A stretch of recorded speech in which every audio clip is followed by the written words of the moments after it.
Coming to you from sunny Orlando, Florida. Welcome to the Paperstac Podcast, where we cover current topics in the note industry, give you tactics for your note business, and talk with industry leaders to make you a better note investor. And now, your hosts, Brett Berkey and Rick Allen. Hello, and welcome to another episode of the Paperstac Podcast. I'm Brett Berkey with Rick Allen here.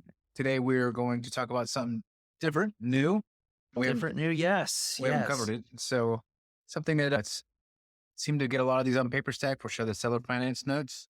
Yeah, and right now it's crazy. There's this weird sort of climate where there's this huge appetite for performing assets, passive income. The banks are not really lending on, really, you want to say anything under $100,000, it's tough for a loan.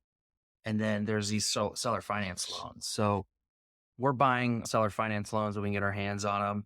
I know a lot of people on Paperstac are buying them. Mm-hmm. We've even had some people ask about owner finance. How do you work them? Are there certain documents you need? How do you originate them? And we're going to talk a little bit today about the seller finance world, a little bit about Dodd-Frank, a little bit about some of the hiccups that'll pop up. And Because unlike traditional financing, right, Rick, this is not written by a bank. This is written by Joe to his neighbor. The guy turned around and said, "I'll really write this on your back. Just sign the deal," pretty much. Exactly. And so we want to go kinds of things into a to little look bit for. about running due diligence on them, how to buy them, what to look for. And then when you go to originate them, giving you some feedback there. Caveat, this whole entire podcast was saying that I am not an attorney and neither is Brett, nor are we accountants. So please seek professional legal help with all your legal questions as it pertains to this. I'm just going to give you my experience and some of the stuff that we see occurring on Paperstac. Jump in with something on a deal that we're doing right now. And then we'll back out. But one of the things, we're in a process of buying an owner finance loan. And one of the common things you're going to see is that when you're dealing with the seller and you're asking for the payment history, it's nothing like you're going to get from a bank. No, explain why. Most of the time when you talk to a bank, they've got programs, maybe it's a mortgage office, maybe they've got their own sort of proprietary system, but you ask for payment history, they're going to give you a PDF printout or an Excel download of the payment history. They keep very detailed records.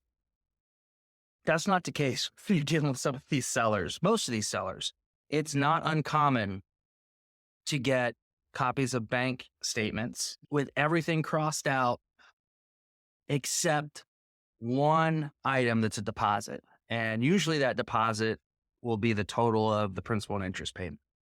Yeah. Or you'll get 36 copies of checks that they've received. Or you'll get an amortization schedule with little tick marks as the people make payments. And so we bought one and we're reselling it. And one of the issues that the person we're selling it to had is they're like, look, I'm looking for the payment history is sketchy. And it is. That's something that can be challenged. And I put a question into the Notes and Bolts Facebook group by Chris and Gail. And I said, hey, I'm looking for an estoppel affidavit to have a borrower sign that verifies the principal balance of the seller finance loan they're purchasing. Does anybody have a templated version? A lot of people responded. Some people asked, why do you even need that? Wouldn't the HUD one just suffice?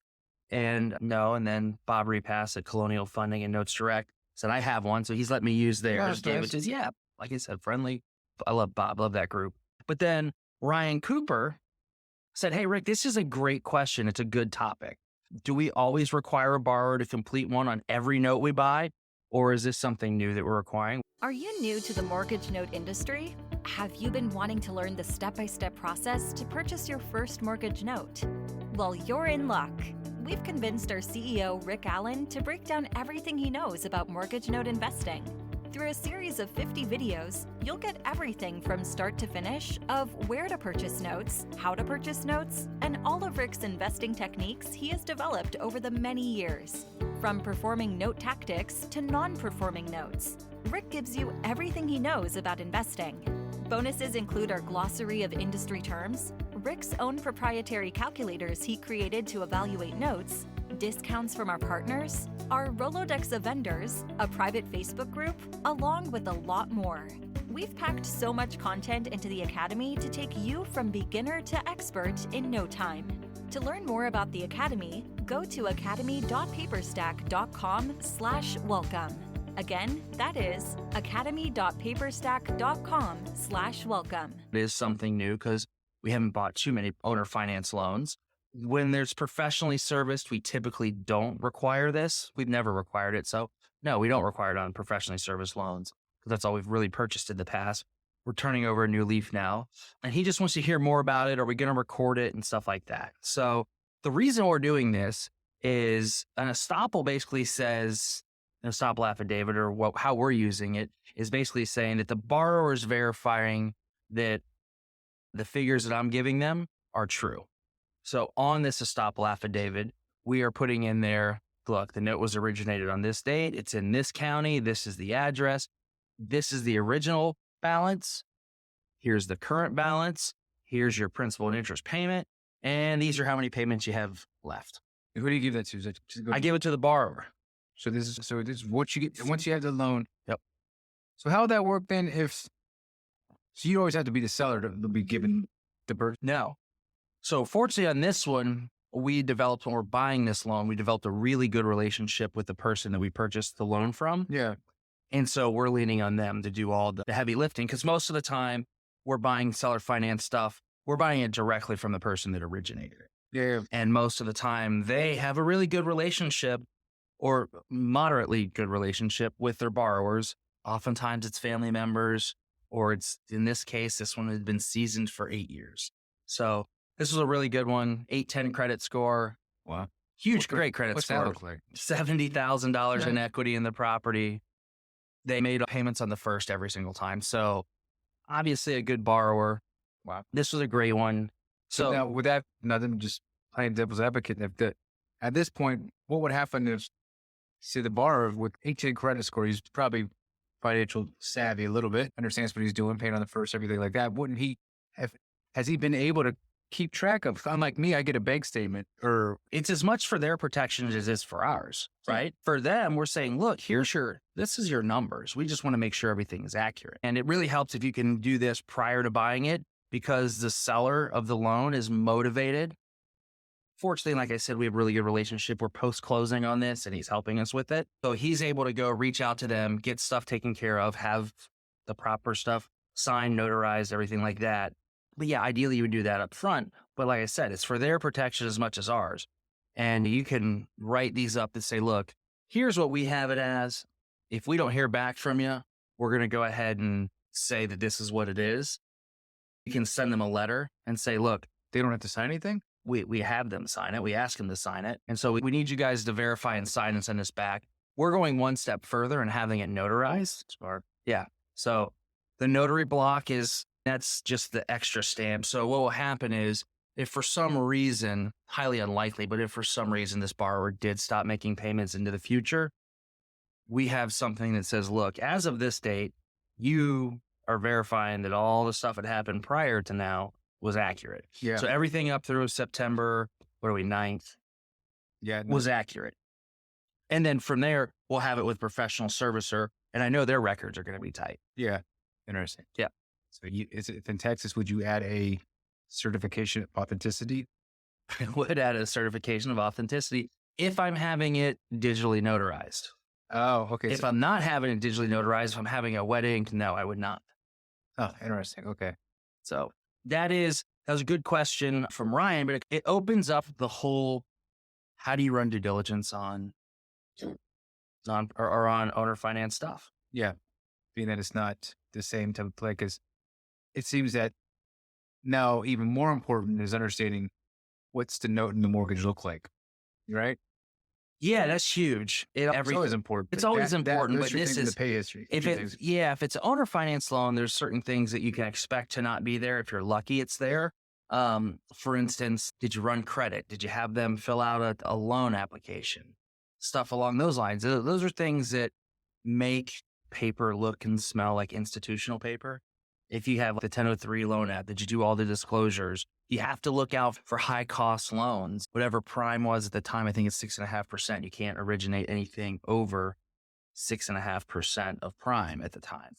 Oh, wow. Okay. Yeah. So there's a lot, and that's like a Dodd-Frank rule. Dodd-Frank's got some rules on how many you can originate, I think. These Dodd-Frank doesn't apply to anything prior to Dodd-Frank, though. No. So this is 8 years, so it's right there, huh? Yeah.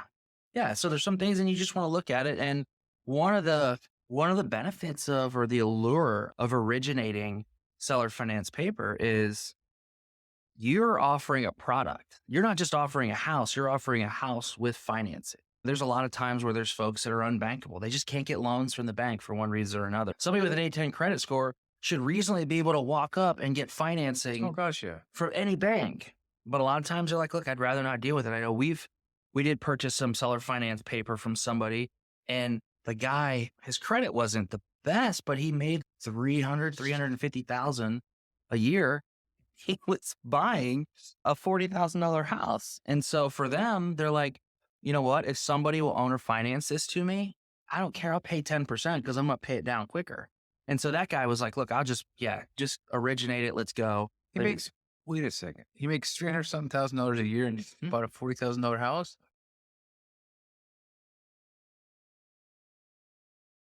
Yeah, I think he was buying it either as an investment or for a kid or something like that. Okay, that makes more sense. Yeah, it wasn't to live work in. that hard to make. No, he owned a masonry company. We didn't realize this when we bought the loan. We looked at it and said, oh, the numbers were good enough. We're like, it's good. But we started digging into it after we bought it. And I was like, oh man, this guy makes a pile of money. The numbers worked out and the pay history was strong up to that point. So I was like, that's good enough. Yeah, masonry. Yeah. Oh man, construction industry, that industry didn't shut down. Anyways, so some of the things you want to look for. Do they have a loan application? If not, a loan app, do they have all the disclosures? Is there a HUD-1 statement? A closing statement? Was there insurance put on the property? Title insurance? Yeah. Because a lot of times you'll find these things, they don't have title insurance. Some of them have it, but maybe they don't have a lender's policy. So you want to look for all those things when you're looking at owner finance paper. Let me ask you a question to follow up right there, because this is a question I do get often. Not often, but it comes up every so often. Title policies and lender policies transfer with the assignment, right? They do. Okay. Most of them do. How would you know if one did? You look on there, they should have language. It's successors and or assigns. It's successors and or assigns. ISOA or something like that. So that's on the actual title insurance policy, or is that somewhere in the assignment of mortgage? No, it won't be on the assignment of mortgage. You'll see that on the actual policy. Okay. So if you're doing due diligence, should you always ask for the? Yeah, you should obviously whenever, just like you're doing an institutional paper, you should ask for everything. Ask for the origination docs. You should ask for the copy of the note, the mortgage. Would that be a part of the origination docs? No, the origination docs are the loan application. Yeah. All the disclosures up front, stuff like that. Stuff that you would do prior to the mortgage and the note or post. Yeah. That's post. That's during closing or post closing. So that's basically those are the closing purchase docs. Yeah, and the purchase sale agreement would be like the origination type of stuff. Yeah, it would fall in there, and that's always good to have. You don't have to have that, but it's good to definitely have that. So when would the title was insured and the policy for that? Those are closing docs. Those get originated at closing, because usually the way it works is those will be valid from the date of closing backwards. Interesting. Not forwards. So title insurance says, okay, we're ensuring that title is clean up to this date, and that's usually on closing. Unlike homeowners insurance, or hazard insurance, which is from this day forward, as long as your policy is intact. Interesting. Huh. So if somebody was originating notes and put them on Paperstac, that would be something that you would definitely ask for. If they're originating notes? Yeah. So if you're originating notes, I would say 1,000%, you need to go find an RMLO. And they would do that. And they're going to make sure we use call the underwriter, Russ O'Donnell. That's who we use. And he does all of our stuff in the states that he can. And they do the whole 9 yards. They get the loan app. They can do the qualifications, make sure that it's not a loan that's going to mess up their DTI, their debt to income ratio, stuff along those lines. So we always use them. They have everything. They'll make you Dodd-Frank compliant. Oh, wow. Yeah. be Dodd-Frank compliant. I think that's on the front of his website. Nice. Can you Really can good. you originate notes and not be Dodd-Frank right now and still get away with it? Or is it? I wouldn't recommend it. Yeah. You can do anything, but it's probably not the smartest thing. You can speed until you get caught. Yeah. You know what I mean? Yeah. Oh, that'd probably be in big trouble there. Yeah, it's too easy. It's too slow of a cost to not make him Dodd-Frank compliant. And honestly, it's better for you to make him Dodd-Frank compliant and make him look, smell, and taste like institutional paper. So when you go to resell it, Yeah. you got somebody on the back end who wants to buy it and they go, I need to see this. I need to see that. And if you've done everything and we got into it, we were with Note School and Eddie Speed would always say, you can't unbake a cake. You got to bake it right the first time. And I love him. He's got the best sayings. the best sayings, but he's right.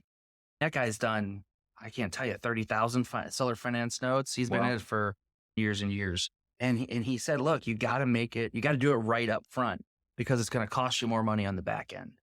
If you screw it up. Yeah, it'll cost you more money to either A, go back and fix it, or B, it'll be a bigger discount when you turn around and sell it to somebody. Oh, wow. Because that's what they would, hey, discount that because of that. Yeah. And there's a lot of other things you can do when you're owner financing something. You can write a first and a second. Yeah. So that way you can sell the first position mortgage. Have the carry back one. Yeah. And then you can keep the second one as mailbox money. That's what we used to have that bank on the site that used to do that. What was that called? Genoa Fund. Genoa Fund. Yes. They just originated seconds. They didn't originate firsts. Oh, I thought it was an 80-20. You sure? I think so.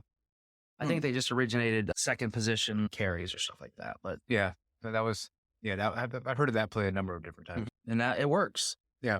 It works. It's good. You can stock your portfolio that way. A bunch of seconds. Yeah, you can stuff that's going to be paying you. So if you can buy something for cheap enough and originate a first and a second, and it's a good thing, you can keep So it. as the borrower, and it's just by the borrower, why would I want to pay first and a second if I can pay the total in one? Did it benefit to me? Not really. You can do either one, pay a first or a second, but Because now you got two loans. you do have two loans, but it's the same payment usually. And it's most of the time. Yeah, you should have insurance. On both. Yeah. So is that double the insurance? Yeah, but they'll write it for both policies, so you should be good. The issue, it's not really if the borrower wants to do it, it's whether you tell them they're going to do it or not. Because they're coming to you and, Oh, this is how we had to write it up. yes, this is how it has to be. Take it or leave it. And right now, there's so many people who have, oh my gosh, there's people out there with 10, 20, 30% down on $100,000 mortgages. They got 20, 30 grand. They're like, I have 30,000 to buy this if you'll owner finance it to me because the banks won't give me money right now. I do have this money. I can verify where it came from, but the banks just aren't loaning. Wow. Huge opportunity. So like I said, there's this crazy environment right now where investors want passive income. Banks are not lending and you can sell stuff. You can even sell it at a little bit of a premium. If you're selling it for 105 or 110% and they're putting down 30%, there's an equity position there. Yeah. Yeah. So I like that.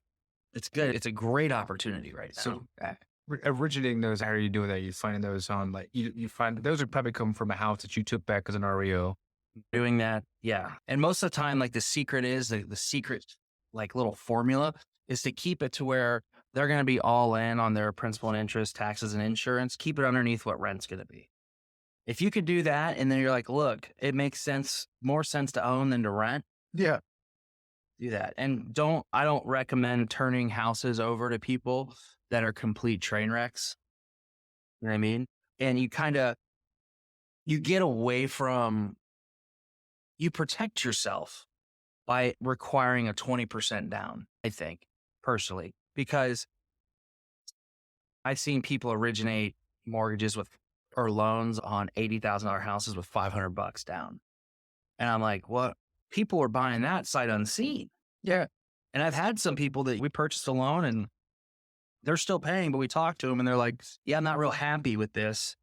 I bought this loan or bought this house with this owner finance mortgage. I did it sight unseen because it was such a good deal. Buyer beware, shame on the buyer. But also it's instead of on an $80,000 loan, instead of $500, if I'm requiring $8,000 to $16,000 down, You're going to get that burn. guess what people are going to do? They're going to go look at it. Oh, yeah. You like to have more you like to have more money out there from the borrower because you want them to have skin in the game. So it works out better if you can take more money down. And then the more skin in the game they have, the more likely they are to keep paying. And they're in an equity position. So it makes it a situation where you can turn around and go sell that loan to somebody and they're like, oh, you're at 80, it's 80 cents on the dollar, or it's a loan to value of 80%. Yeah. That's great. That's pretty cool. Isn't that kind of like what you did recently someplace up in Ohio, right? I worked the realtor or something like that. Oh, yeah. You know what? That's a good thing to talk about. If you have a house and you're trying to sell it, and a lot of the smaller balance stuff, some of the real estate agents out there, I guess even on the higher balance stuff, they don't really understand the seller finance play. And so when you tell them you want to sell something with seller financing, I think it's illegal. Someone just said that recently. like it's illegal. It's like, It's illegal. It's not illegal. Not illegal. It's not. But they don't even understand what to do. So they'll just say seller financing and they'll put one little line buried in the listing somewhere that they may or may not see. So it's actually in Michigan. We had one to where it was listed forever, fixed up. This thing is worth $140, $150. And it was just one of those things where like, we don't want to do another rehab. Oh, wow. Managing a rehab of $30,000 for what it was good. The house was in good condition, hardwood floors, but you can burn through $30,000 if you don't have your boots in the ground like that. Easy. So by the time you do everything, so we sold it as is, $8,000 down. We had it listed forever at 80,000 and nothing. The real estate agent's like, you need to sell it for 60. So I was like, no, sell with the seller financing. And she just wasn't getting it. So I just went and did a Craigslist ad, put it up there. My inbox exploded with people that had $8,000 to put down. And she had no idea. No, and that's the thing. You have to steer them and help them and show them and teach them and say, look, this is how you do it. The funny thing is I put a link directly to the listing. So they called me or they hit me on my email. I responded, then they went to the real estate agent and then we still paid her 6%. And I'm like, there you go. I just did your job for you. But 6% she's ever earned. Oh, for sure. And she didn't have to do anything because as soon as we had them interested and said they were going to do it, we handed it off to Russ, the underwriter, and his team, or Russ O'Donnell and his team took over, collected all the loan docs, went through and qualified her for the loan, and just generated all the documents, set up the closing. All we had to do was just sign on the line, which is dotted. Nice. Yeah. That's a nice lesson. And now you can take that loan back and have it seasoned for a little bit and then list it back on Paperstac. Absolutely. That's what's going to happen. It'll be up there shortly. 3 Rivers, Michigan. That's nice. So it's a pretty sweet play, huh? It's great. Fine. So first, there will be probably an influx of REOs in the future where this play can actually become more of a viable thing at a larger scale, correct? There's plenty of inventory out there right now. Yeah. Sure. We have people. So there's other plays you can do. You can do the same play where if you were to go take a big chunk of land, the land guys are going to shoot me for letting the cat out of the bag. Uh-oh. You can do a big chunk of land, get somebody to owner finance it to you, chop it up and turn around and owner finance little pieces of it. Yeah. And you have to be careful how you write that first one so that you can break it up and then extract and pay it off as you sell them. But you can do stuff like that. There's going on right now. We have other guys that are marketing for houses. They would typically say, look, I can't do anything with this. I've got this house. I marketed for it. I spent my marketing dollars. It's not a wholesale deal. It's not a retail deal. It's somewhere in between. So maybe it's a fixed up 110 for a retail deal. You need it down around 70, 75,000 and you're at like 85,000. Agents don't want to mess with it. Not enough juice. It needs a little work. Wholesalers don't want it because there's no spread there for them. So they sit in this limbo, in this purgatory, right? So if you can get the seller, say, look, owner finance it to me. Maybe there's an underlying mortgage there. I'll take over your mortgage. You turn around and you can wrap it.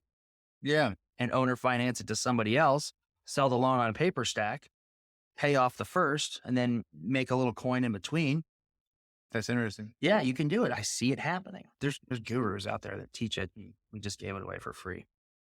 I'm sure there's a lot more to it than that. Of course, there's always more to it. Devil's in the details, right?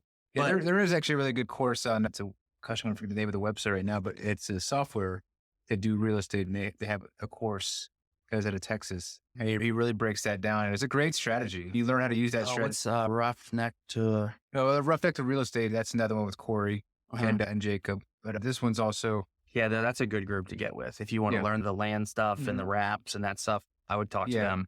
Good. And then this other Propelio has a Propelio Academy. You can go in there and you can learn about notes. You can learn about the wrap play, though. He gives away a lot of good information. I watched a good majority of it because we started having more wraps on Paperstac. I was like, what the heck is this wrap business? And so it's like, well, when I was like, wow, there's so many creative ways to do this stuff. Yeah, that's the thing about real estate is real estate notes. You can do so many different things with it. So many different action strategies. And that's one where you like, I love that wrap play with it combined with the owner financing stuff, because you can really take something that's got no value to most people, put a lot of value on it. And like I said, the atmosphere right now, like the environment is perfect for that.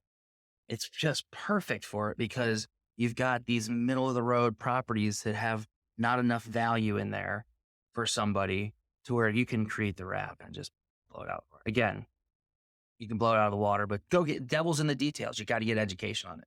Yeah. Yeah. That's different than the whole wholesale lease options, right? That's a totally different model. Yeah. It's a totally different thing. Yeah. Sure. I got the Joe McCall book and I went through it and I was still confused. It's like, all right. And either I was stupid or, I'm stupid. Yeah. I didn't get it. I got it. And I was like, who's going to explain it to you later. Yeah, I know. Just, who's going to walk away? But so I think we're right about 30 minutes. But the whole goal with this is to give you some ideas of how to work seller finance deals on the origination side, turning the notes and putting them on Paperstac, being able to look for when you're buying them. I think we've covered all the base. Is there anything we should lead them to? Maybe something to give away or something like where just, hey, this is some of the things, maybe a list. I think we just gave them a bunch of stuff. Maybe we'll find a list if we find one or something I can put out and give you. We'll put it down in the description. But otherwise, there's a lot of good information there. I'm sure it's going to open up. It's really just get you started. Start with Dr. Google and then figure out who you want to go talk to and who you want to get education from, and ask any questions you have. I'm happy to answer them. Like I said, not a lawyer, not an accountant, but I can tell you my experience. Been buying distressed assets for 16 years. Yeah. Well, a long time. And a lot of times too, if you're on Paperstac, you look at those states and the description, they usually like to lead with that because that's a sexy term. Oh, wow. Seller finance. Because it's fresh paper. It's not like they got it from the waterfall and it's already been picked over. So this is. Yeah, it's nice. I like seller finance stuff for the most part because it hasn't been passed around a handful of times. Like some of the institutional stuff has just been 3 assignments in a 7-day period. This stuff, the stuff that we're getting right now that we're buying and reselling, we're buying really directly from the originators. And it's some stuff that's been originated for 7 years or 4 years or 3 years. A lot of good stuff too. If you're somebody, don't think just seller financing is small potatoes. Don't just know. We've got one right now that's principal balance of $725,000 that we're working on, and it's in Key Largo, secured by a $980,000 house. We hope to be selling. It's got a balloon in 48 months. Wow. Yeah, it's just there's some really good opportunity out there if you can capture it and find it. Always looking for pools of buyers that want to buy seller finance stuff too. Yeah, the seller finance. I have one last thing to add to that. I guess it was the fact of they're on there, they haven't been picked over, but there's something else. I totally forgot what it was. I guess it's not important. No, you said that it's been originated clean. I look for big down payments. I'm like, look, I want to see skin in the game. Skin in the game or a lot of seasoning. One of those two will work. I'll take an either or there. Both is best. Both is best. Yeah. Yeah. All right. Cool. This is episode 14, I think, of the Paperstac Podcast. I don't know. Hope you guys liked it, and check us out on Ask Paperstac and the Paperstac update that Mike's doing. Yeah. And if you're looking for notes, you know where to find them. They're on the site. Just search them. If any feature requests, please let us know. We're always looking to add more stuff. We're currently working on the listings there. Mm-hmm. So you will now be able to do, I guess you could list a note from your mobile phone. If you wanted to. We'll just clean it up. It's going to be much nicer. Right now, it's the wart of Paperstac. It's just a little chaotic. So we're just going to, it's all over the place. So we're consolidating, redesigning. That was one of the first pages we ever did. Yeah. So it's just getting retouched again, and it's a much needed overhaul. So that would wrap up the mobile enhancement as everything. The That's every single overhaul, page. every single part of the site. It's on the And breaking out. next Monday, we start breaking out closings. Finally. Oh, wow. Yeah, man, that's going to be great. The last thing I was going to add was the seller finance thing. He lost it again. He lost it again. Oh, my gosh. Crap, I did lose it again. I don't know if I was the last one, but you're like the human detour. The human detour is Brett Berkey. When you start talking somewhere, he is off on a tangent. It was a good one. It was a good tangent, though. Oh, that was just about some of the people that are coming on nowadays. Like as sellers, they're coming on. They're all a lot of them are self-serves. I have to ask them, do you own this note? What's going on? Like, yeah, I know, originated this. I'm like, oh, wow. So the word's out somehow. Yeah, people are finding us, so that's good. So more inventory coming. So anyways, that's a wrap, right? That's a wrap. That's quick. All right. We'll talk to you guys. See ya.